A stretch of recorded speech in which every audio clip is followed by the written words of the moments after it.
Bismillahirrahmanirrahim. First of all, I start with the sweet name of Allah, who is the most merciful and beneficial. Assalamu alaikum. How are you, my friends? Maybe you all will fine. जैसा कि आप जानते हैं, मैं हूँ अदनान, आपका दोस्त, आपका भाई। पिछली वीडियो में हमने ग्रामर के बारे में पढ़ा था और ग्रामर के इम्पोर्टेंस के बारे में पढ़ा था कि ग्रामर क्यों इम्पोर्टेंट है। लेकिन आज के टॉपिक में हम पढ़ेंगे प्रेज और क्लास के बारे में कि प्रेज क्या है और क्लास क्या है और इनके दरमियान जो डिफरेंस है उसके बारे में हम पढ़ेंगे। मगर टॉपिक को शुरू करने से पहले आपसे एक रिक्वेस्ट की जाती है कि अगर आप हमारे चैनल पर नए हैं तो हमारे चैनल को सब्सक्राइब कीजिए और इसके साथ साथ हमें फॉलो भी कीजिए ताकि हमारे और वीडियोस भी आप तक पहुंच सके।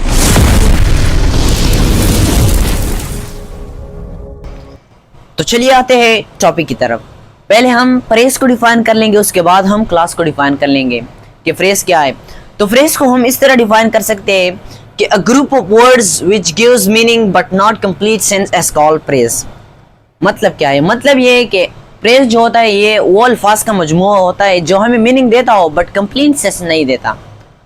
और फ्रेज को हम इस तरह भी डिफाइन कर सकते हैं कि incomplete sentence which does not have subject and verb is called phrase। मतलब क्या है कि ये एक नामुकम्मल जुमला है जिसमें ना सब्जेक्ट होता है और ना वर्ब होता है, तो उसे हम प्रेस कह सकते हैं। जैसा कि मैं आपको मिसाल देता हूं, इन द रूम। अब ये हमें मीनिंग देता है कि कमरे के अंदर, मगर ये हमें कंप्लीट सेंस नहीं देता कि कमरे के अंदर क्या। दूसरा जो मिसाल है वो है ऑन द रोड। ये भी हमें मीनिंग देता है कि सड़क पर, मगर ये हमें कंप्लीट सेंस नहीं देता कि सड़क पर क्या। तो ये है प्रेस। डिफाइन करने के बाद हम टाइप्स ऑफ प्रेस के आपको डिफाइन करेंगे कि फ्रेज के कौन कौन से अकसाम हैं। तो पहला जो टाइप्स है फ्रेज का वो है प्रीपोजिशनल प्रेस। प्रीपोजिशनल प्रेस किसे कहते हैं? जब हमारे साथ preposition plus its object is called prepositional press. जब हमारे पास प्रीपोजिशन आ जाए और इसके साथ साथ ऑब्जेक्ट आ जाए तो हम उसे प्रीपोजिशनल प्रेस कहते हैं। मिसाल के तौर पे Minar Pakistan is in the Lahore. अब जो है इन द लाहौर, ये जो है ये अब प्रीपोजिशनल प्रेस है। क्यों है? क्योंकि हमने प्रीपोजिशनल प्रेस को डिफाइन इस तरह किया कि preposition plus object is called prepositional press. अब यह जो है, इसके बाद आते हैं तीसरे टाइप ऑफ प्रेस के। तीसरा जो टाइप है वो है जरंड प्रेस। जरंड क्या है? जब हमारे पास verb plus ING which function as a noun, हमारे पास वर्ब आ जाए और उसके साथ साथ आईएनजी आ जाए और उस जो फंक्शन करता हो नाउन की तरह फंक्शन करता हो तो उसे हम जरंड कहते हैं। अब जरंड प्रेस क्या है? जब हमारे पास gerund plus its object is called gerund phrase. जब हमारे पास जरंड आ जाए और उसके साथ साथ ऑब्जेक्ट आ जाए तो हम उसे जरंड प्रेस कहते हैं। मिसाल के तौर पे ही लाइक्स प्लेइंग क्रिकेट। अब यहाँ जो है जरंड फ्रेज वो है प्लेइंग क्रिकेट। क्यों है? क्योंकि यहाँ पर हमारे पास जरंड आया है और इसके बाद हमारे पास ऑब्जेक्ट आया है, तो ये है जरंड फ्रेज। इसके बाद जो चौथा टाइप है वो है इन्फिनिटिव फ्रेज। इन्फिनिटिव किसे कहते हैं? इन्फिनिटिव जब हमारे पास 2 प्लस वर्ब आ जाए, 2 प्लस वर्ब 1 और वो फंक्शन करता हो नाउन की, तो हम उसे इन्फिनिटिव कहते हैं। तो इन्फिनिटिव फ्रेज क्या है? जब हमारे पास इन्फिनिटिव आ जाए और इसके साथ साथ ऑब्जेक्ट आ जाए तो हम उसे इन्फिनिटिव फ्रेज कहते हैं। मिसाल के तौर पे they like to visit London. मतलब क्या है? मतलब है कि ये चाहते हैं कि लंदन जाए। तो यहाँ पर जो है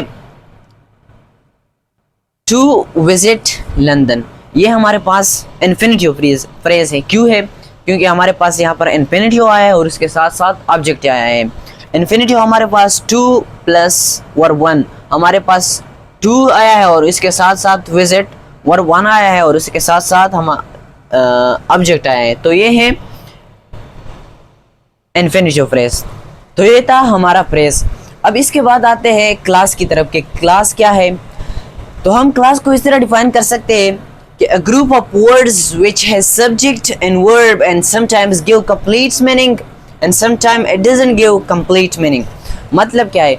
मतलब ये है कि क्लास एक अल्फाज का मजमूआ होता है जो हमें कंप्लीट मीनिंग देता भी है और हमें कंप्लीट मीनिंग देता भी नहीं, मतलब समटाइम्स हमें देता है और समटाइम्स हमें नहीं देता।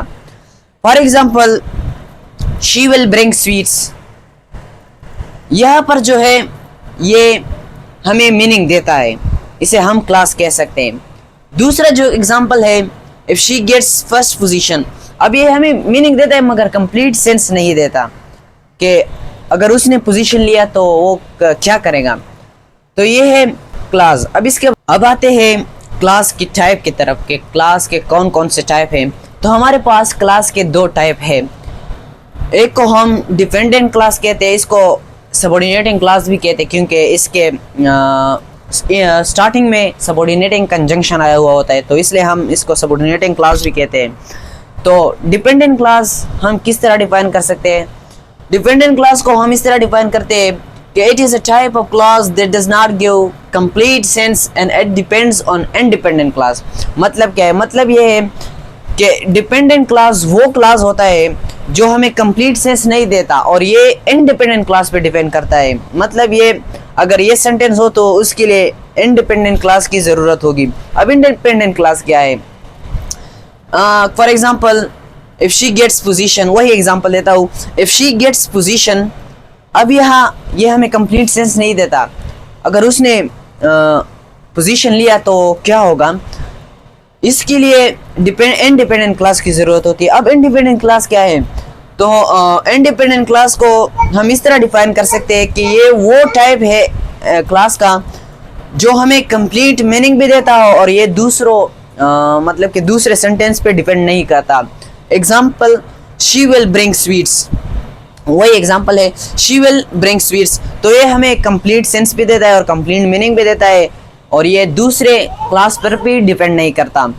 अगर अब ये डिपेंडेंट क्लास का एग्जाम्पल है इफ शी गेट्स पोजीशन, अब यहाँ पर ये डिपेंडेंट क्लास है, इसके लिए इंडिपेंडेंट क्लास की ज़रूरत है। लेकिन अगर हम इसके साथ ये लगाए तो ये फिर हमें कंप्लीट मीनिंग देता होगा। If she gets position she will bring sweets. अब यहाँ पर पहला जो है ये है डिपेंडेंट क्लास और दूसरा जो है वो है इंडिपेंडेंट क्लास। तो ये था क्लास और फ्रेज।